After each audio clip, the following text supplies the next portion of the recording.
Tips saat ketemu begal, versi polisi, komedi, dan kartun. Versi polisi. Tips bagi masyarakat yang ketemu begal di jalan seperti kronologi tadi, agar mereka tidak membunuhnya itu bagaimana? Agar Jadi mereka tidak jadi korban. Karena di negara kita melakukan perbuatan main hakim sendiri kan dilarang. Karena itu juga melakukan suatu tindak pidana. Jadi harus lari lah gitu, tinggalkan motor. Jadi paling tidak kalau keluar malam jangan sendirian, ya berteman. Ya, apabila mau menuju jalan-jalan yang tahu jalan-jalan itu sepi, ya paling tidak berteman. Ya, jangan sendiri dan jangan membawa barang-barang yang berharga. Dan jangan sampai membunuh begal gitu. Ya dalam arti itu membunuh di negara kita kan dilarang, siapapun itu, karena dilindungi oleh hukum. Ya, siapapun walaupun dia sebagai pelaku. Dan begal jangan membunuh korban gitu. Paling itu begal, itu kan pelaku kejahatan. Dan nanti ini tetap kita akan dalami, ya, pasal 48 dan pasal 49 tadi. Versi komedi. Persoalan apa, Pak? Begal di Konoha. Tersangka adalah korban dan korban adalah tersangka. Intinya begini, pesan untuk para begal, bisa nggak saat menyerang korban gunakan konsep seperti di sinetron. Jadi saat ketemu korban, tanya dulu pilih harta atau nyawa. Jadi si korban bisa milih. Kalau ngelawan, terus begalnya meninggal, nanti bisa jadi tersangka. Motor nggak hilang, malah masa depan yang hilang. Dalam kejadian ini, yang salah adalah kata-kata motivasi. Karena dalam kata-kata motivasi menyatakan, setiap ketemu masalah, jangan lari, harus dihadapi. Makanya si korban saat ketemu masalah berupa begal, dia nggak lari, tapi malah dihadapi. Bukannya kita bantuin, malah nambahin susah.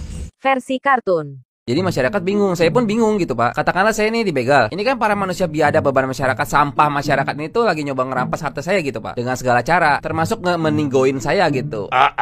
Meninggal gitu Pak. Nah kalau manusia masih waras, masih sehat kan pasti refleksnya ngebela diri dong. Ya kan Pak? Pertanyaannya, apa Pak tips bagi masyarakat kalau ketemu begal tuh supaya mereka nggak meninggoin pembegalnya tuh gimana Pak? Supaya mereka nggak jadi korban. Oke, jadi gini Mas, di negeri kotok tercinta kita itu kan tindakan main hakim sendiri itu dilarang Mas. Gak boleh cuma gara-gara dia membegal terus dibunuh. Anak itu juga merupakan tindak asusila terhadap orang yang profesi sebagai pembegal. Berarti katakanlah saya dibegal malam-malam gitu Pak. Itu saya harus buru-buru telepon bapak-bapak selaku pembela kebenaran walaupun suka kasihan untuk datang dan menindaklanjuti masalah begal-begal ini lagi saya alami. Karena kita nggak boleh main hakim sendiri, begitu Pak? Ya intinya siapapun di negeri kotok tercinta kita ini tidak boleh main hakim sendiri. Pahamin dulu itu. Berarti si pembegal juga nggak boleh main hakim sendiri, begitu ya Pak kira-kira? Karena dia membegal, merampas harta kita tanpa izin, begitu Pak? Ya kalau untuk si pembegal kan terus itu saat udah. saya dibegal, katakanlah Bapak selaku pembela kebenaran walaupun suka kesiangan ini beneran kesiangan datangnya Pak, dan saya ambil pahitnya, saya terninggoy, itu gimana Pak? Ya yang paling bener mah Masnya lari aja, selamatkan diri. Oh selamatkan diri, tinggalin aja tuh motornya. Iya, itu kan logika sederhana. Biarin si abang begal ambil motor dan harta saya. Ya makanya Mas, itu Mas bisa dibegal itu salahnya Mas. Kenapa Mas keluar malam-malam terus bawa harta berharga banyak lagi? Kan mancing pembegal, baunya kecium Mas. Jago ngendus ya abang begal tuh kayak anjing. Saya kan keluar pasti pakai motor Pak. Jangan bawa motornya. Ngapa barang berharga begitu dibawa-bawa? Jangan mancing pembegal Mas. Berarti saya nggak boleh bawa motor Ya Pak? karena motor itu barang berharga. Katakan lagi nih Pak, saya pulang kerja malam-malam dari Kali Kotok sampai Kotok Gede. Itu jalan kaki Pak, gak ada akses kendaraan umum loh Pak. Jalan kaki. Aduh, Mas otak dipakai Mas. Intinya motor tuh jangan dibawa karena motor adalah barang berharga. Sip.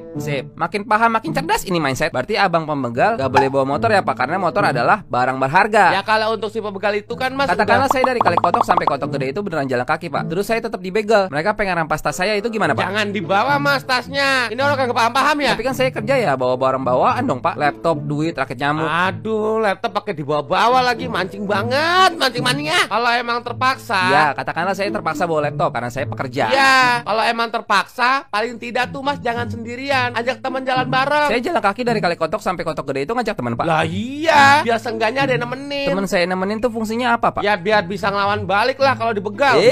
Salah ngomongnya, kan main hakim sendiri nggak boleh. Oh iya. iya, dua sorry. Maksudnya kalau ada temen kan yang begal juga jadi mikir aja mas. Begal nggak ya? Begal nggak ya? Aduh ada temennya lagi. Logika mas, logika. Katakanlah si abang begal jumlahnya jauh lebih banyak pak. Katakanlah 5 orang mau begal saya. Bawa teman jangan satu mas, bikin kesebelasan. Katakanlah yang begal saya 20 orang pak. Pakai mobil biar aman. Salah ngomong lagi tuh. Mobil barang berharga loh. Anjir. Iya sorry. Dari Aji. Udahlah yang paling aman nggak usah ada yang keluar rumah. Selesai udah urusan. Oke. Siapa? Mudah dipahami. Tapi satu pertanyaan lagi pak. Katakanlah anak bapak dibegal. Itu gimana pak? Ya dia udah saya ajarin jangan bawa barang berharga lah. Simple. Katakanlah anak bapak yang perempuan dan yang pengen dirampas bukan harta pak, tapi kehormatan. Itu gimana? Ya saya udah ajarin dia buat kabur lah. Simple sebenarnya mas. Katakanlah dia dikepung sama 20 pembegal dan nggak bisa kabur pak. Kebetulan anak saya udah ambil kursus Wing Chun mas. Jadi dia bisa melawan orang yang bahkan badannya lebih besar daripada. Salah ngomong. Main hakim sendiri nggak boleh loh. Aduh anjir. Ya udah biar cepat selesai. Anak saya nggak ada saya kasih keluar rumah. Jadi aman gitu ya pak? Ya nggak usah ada yang keluar rumah. Saya ikat di kamar biar nggak ada dibegal. Pak, ini kita lagi di luar rumah semua loh pak. Pulang semua. Nggak usah keluar rumah. Awas.